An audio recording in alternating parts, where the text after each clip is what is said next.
Chapter 6, and this is our last vertical application, and it's going to be covering education. When we look at the education, we're primarily talking about higher education, college, junior colleges, not so much the K through 12, as those don't have as many needs for the high-speed connectivity. The students actually are not supposed to be on their devices while they're in class, but we're going to focus on colleges. So what is the challenge and the value that WaveTunnel can bring? What is our value proposition in this education vertical? Well, first of all, if you're on a college campus, you want coverage everywhere. You do not want your students or your youngsters using your cellular data package. You want them to be able to get onto the Wi-Fi network that the college has promised you would be there. So that means you need Wi-Fi coverage in the seminars, in the conference presentation centers, where that professor gets up there and tells you all these things that you need to know that you'll have to study later. But you also need coverage inside the dorm rooms themselves.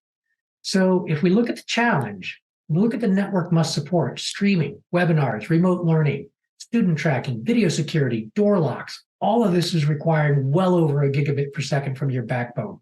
WaveTunnel, 1.5 gigabits today, more tomorrow with low latency. The challenge, Wi-Fi is the primary access technology on these campuses. It must cover the rooms. It must cover common areas. It must be able to connect to a video camera that might be outside for video security or in the hallways. Solution is the WaveTunnel. They can be deployed anywhere indoor at all. You can put a WaveTunnel node. The challenge, most of these backbones are Cat5. Let's be honest. Maybe you've got one or two that are Cat6, but the vast majority of education campuses, Wi-Fi networks, the Cat5 networks were deployed years ago. With the WaveTunnel, you get that gigabit per second performance up to 100 meters and beyond. The challenge, upgrading the cable again, time. Time is expensive, labor is expensive, and with the WaveTunnel, hours with no construction. So why do these college campuses, why do they need this improvement in network connectivity? What's driving the gigabits that we're claiming that they need? Well, streaming services.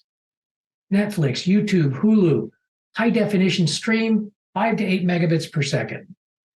Ultra 4K, 25 megabits per second. Online gaming, typically several megabits per second for the online game. And much as we parents might like to think that our students are not doing the online gaming, they're only studying, we all know that's not true.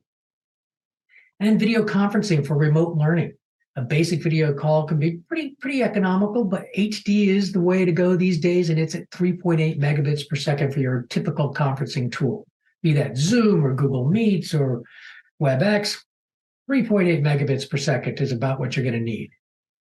And then we go on to the social media, music and video downloads.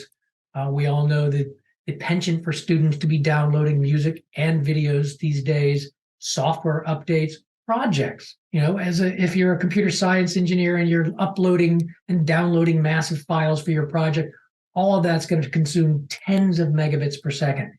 And what's important to remember, this comes up to about 100 megabits per student. And if you're on a dorm room and you're on a floor and you've got 30 dorm rooms, maybe 2 students per, you can see that the network demand is substantial. And this is what differentiates, I think, education from your typical MDU or your senior living, is these students are extreme consumers of your capacity. So if we look at a typical dorm plan, I'm going to start out by telling you there's no such thing as a typical dorm plan. Some of them are straight away. I mean, my college, when I went there decades ago, it was pretty much a box. It was a rectangle, and there was a corridor, and that was it.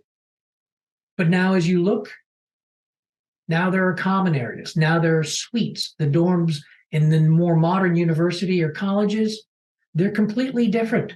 They're all unique. Some have suites, as I showed here, and what you see, there's common areas, there's the rooms that need to be covered, and all of this in multiple floors. So when you have a dorm environment, as I said, there's no such thing as a typical dorm floor plan. Each one's going to be a custom design. Now, you can do that custom design with cables. and you can have all the different teams coming in to run the conduit and then pull the cable and then do the connections, or you can do it all in one throw with the WaveTunnel network system.